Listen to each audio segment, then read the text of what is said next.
प्रेरणा स्रोत के श्रोतागणों, प्रेरणा स्रोत में आपका बहुत बहुत स्वागत है।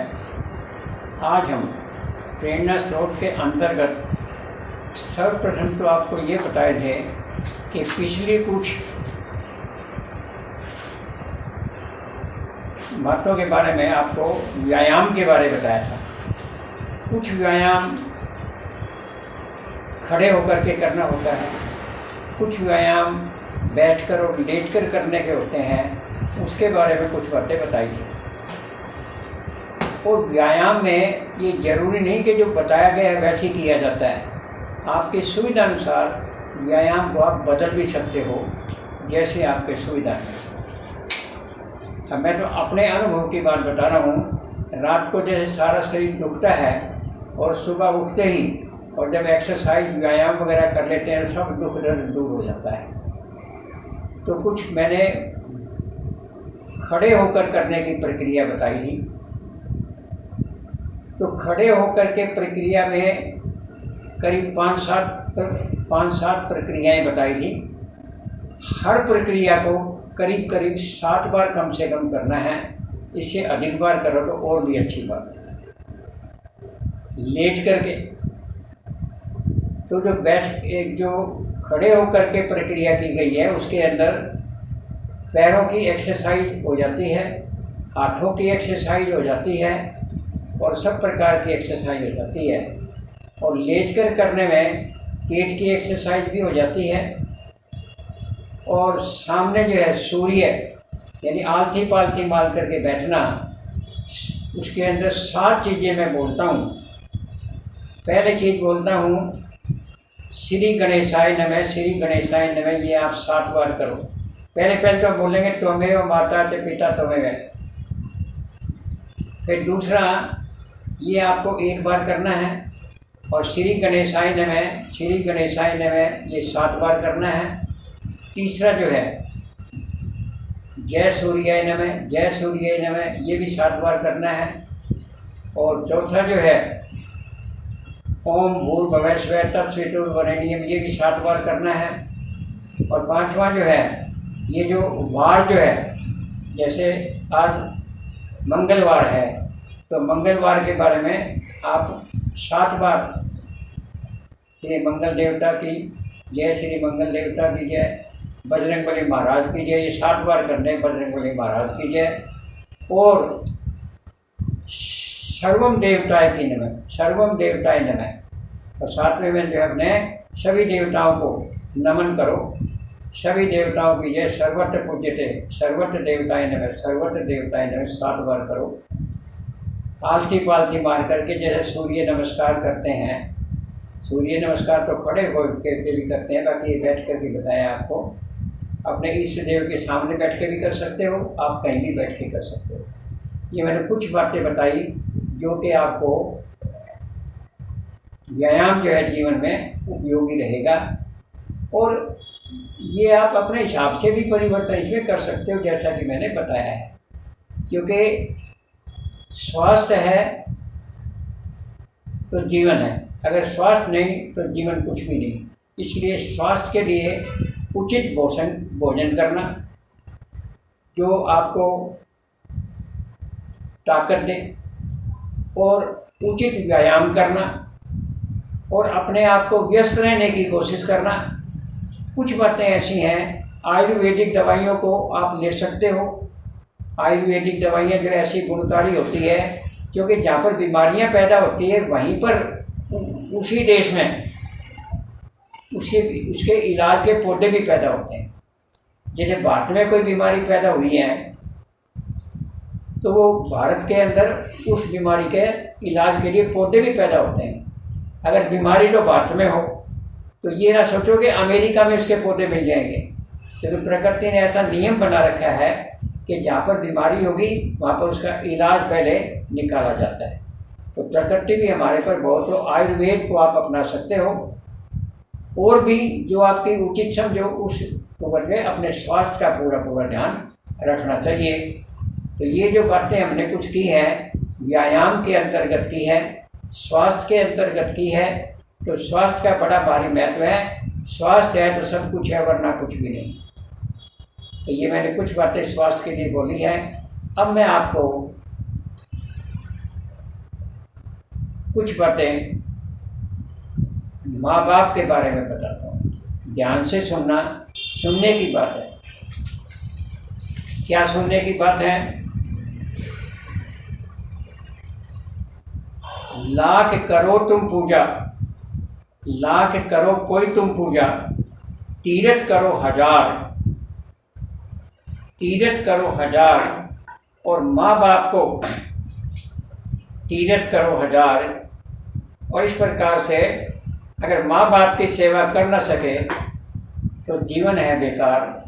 माँ बाप की सुनो और वो परमात्मा तुम्हारी सुनेगा। इसलिए माँ बाप को जीवन में कभी भुलाना नहीं चाहिए।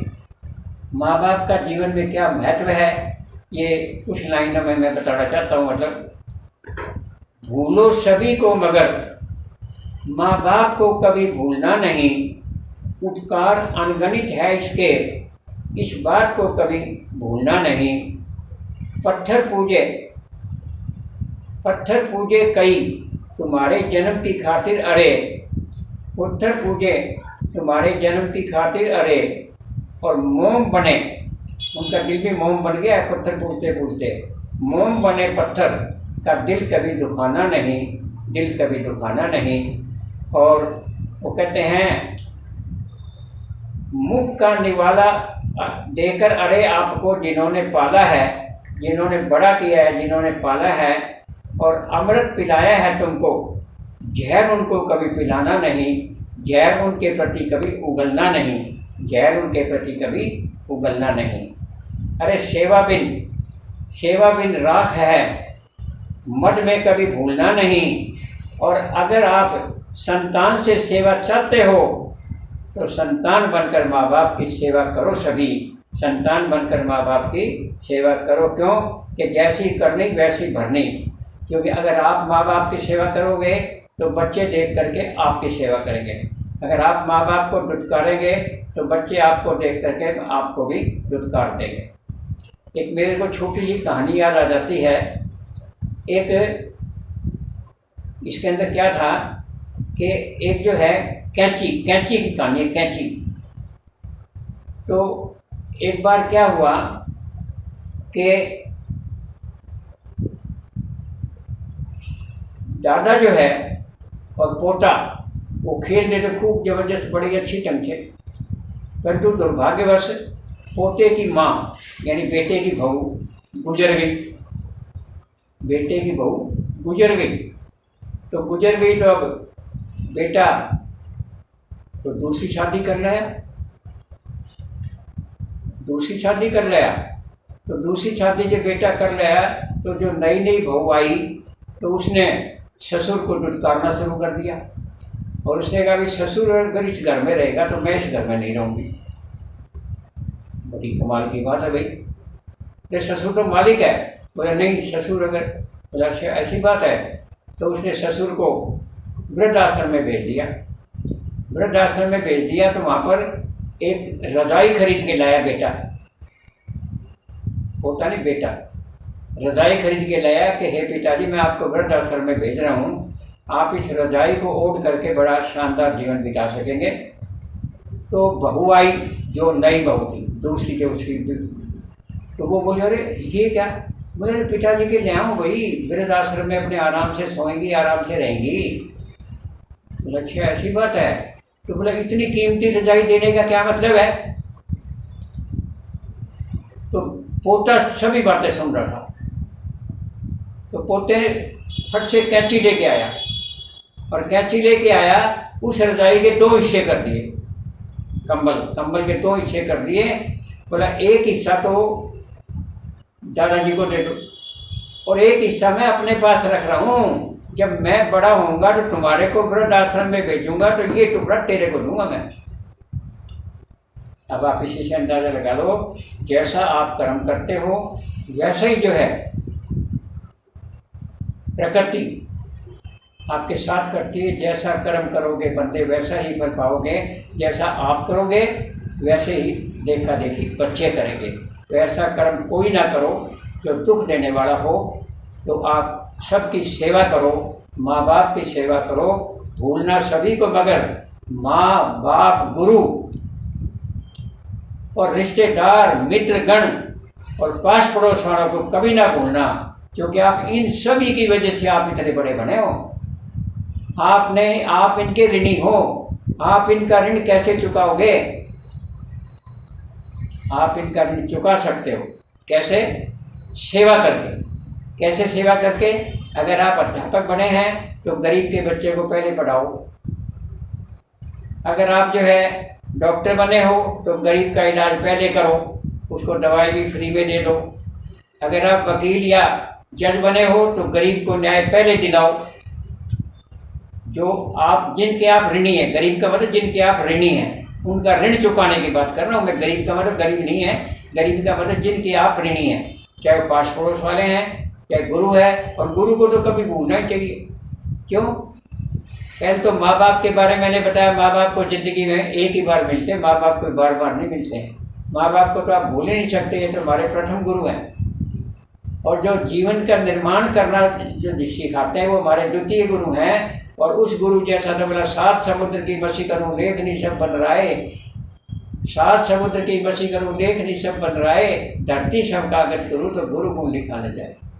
और पास पड़ोस वाले हमारी इतनी मदद करते हैं, रिश्तेदार हमारी इतनी मदद करते हैं। और तो इस प्रकार से कहने का मतलब यह है कि जिनकी वजह से, जिनके आप ऋणी हैं, सेवा करके उनका ऋण चुका सकते हो। आज इतना ही, बाकी फिर कभी सही। बहुत बहुत धन्यवाद।